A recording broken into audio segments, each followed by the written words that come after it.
Ayan, luto na. Nag-invento na naman tayo guys ng ano siya nilagay ko, harina, kopi ko blanca, tapos asukal, baking powder, tsaka mantika lang.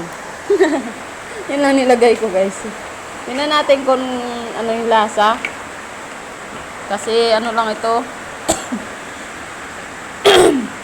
Tansya-tansya. Oh my God, ang ganda ng pagkaano, guys. Ma, palit tayo, Oh my palit. God.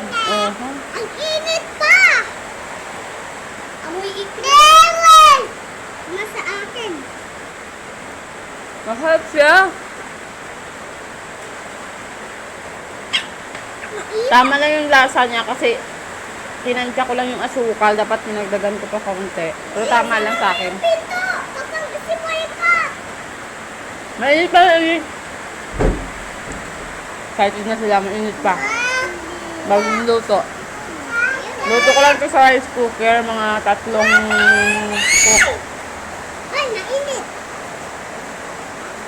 Umuulan dito ngayon, guys. Umuulan. Wala ka, ikaw lang kumakain. Ay, pa nga. Ha?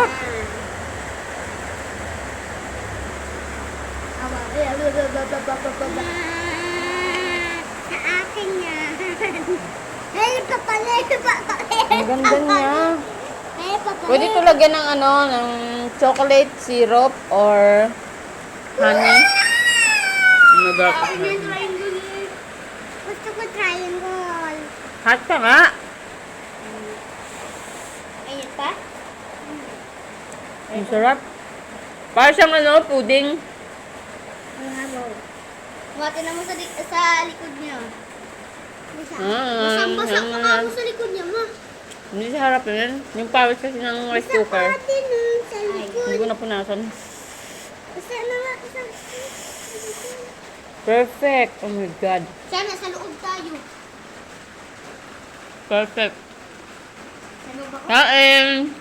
Thank you for watching. Yum, yum. Followers. Ayaw ko mag